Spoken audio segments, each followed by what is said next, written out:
Mohamed Salah laughs off Milos Kerkez fume as true feelings revealed over Liverpool decision. A closer look at the moments you might have missed from Liverpool's 2-0 victory over Bournemouth in the Premier League on Saturday. Liverpool set the bar high for Arsenal on Saturday, extending their lead at the top of the Premier League to 9 points ahead of the Gunners' Sunday showdown with Manchester City. Mohamed Salah's penalty was his 20th goal of the Premier League season, dispatched after Cody Gakpo was fouled by Lewis Cook. Salah then scored a brilliant second goal, his 25th of the campaign, with 15 minutes to go at the Vitality Stadium. But while you're probably already aware of that, there were several lesser-noticed events in the game. Here are some of the more interesting moments missed from Saturday's match. Let's begin with the main point of contention for Bournemouth fans: the penalty decision. Gakpo won a penalty after being tripped by Cook, and despite VAR reviewing the incident, referee Darren England's decision stood. This led to a chorus of frustration from the home crowd, with fans calling Gakpo embarrassing and spending much of the match criticizing the referee and even questioning his origins. No, Darren England is not a Scouser, despite what some fans suggested. Arne Slot was naturally asked about the controversy after the match, responding, "Controversy from who?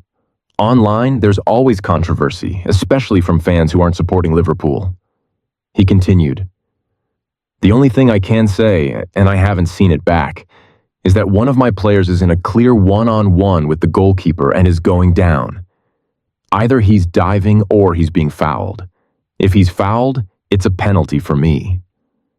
A video clip surfaced online showing Cook apparently telling teammates, "Yeah, it's a foul," just before Salah's penalty was taken, sparking further debate. While only those involved know for sure whether Cook was acknowledging the foul, the footage is definitely worth a closer look.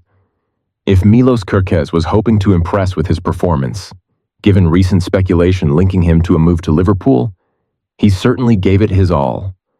The aggressive left-back was tasked with neutralizing Salah throughout the game, and it seemed clear that Bournemouth's strategy was to be tough on Liverpool's star man. One specific incident in the second half saw Kerkez visibly frustrated after being penalized for a robust challenge on Salah. The Hungarian defender tried to force Salah off the ball, only for the referee to give a foul against him. Kerkez reacted angrily, gesturing at the official. But Salah shrugged it off, using his strength to power through the challenge and ultimately score his second goal. Salah, perhaps unsurprisingly, was also met with boos from the home fans after his first goal. It's unclear what Salah had done to upset them, aside from converting a penalty, but the Bournemouth supporters continued to boo him every time he touched the ball.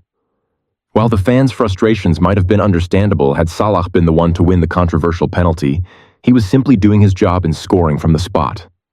Emergency response at Liverpool's Pierhead Emergency Services descended on Liverpool's Pierhead today, with HM Coast Guard, Northwest Ambulance Service, and Merseyside Police working together in a small cordon as they searched the River Mersey. Witnesses reported seeing emergency personnel moving back and forth near the ferry terminal, with 2 NWAS incident response units at the scene. Photos shared with the Echo showed a Merseyside Police scientific support vehicle, and an onlooker described seeing forensic teams in the area.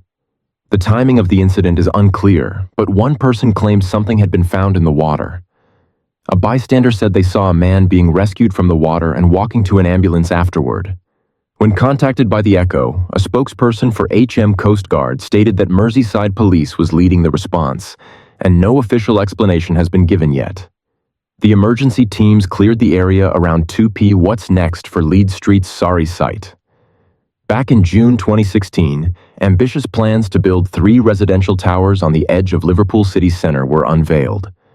The £250 million Infinity Waters project, developed by Elliott Group and designed by Falconer Chester Hall, was set to include 1,015 new homes and reshape the city's skyline.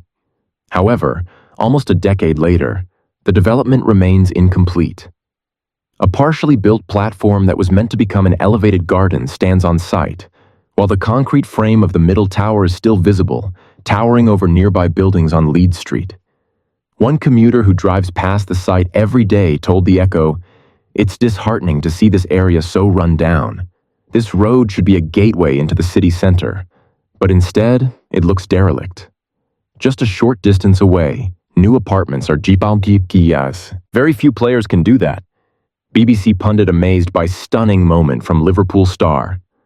Liverpool kicked off February with a perfect start, securing a 2-0 victory against Bournemouth, a team that hadn't lost in over 2 months.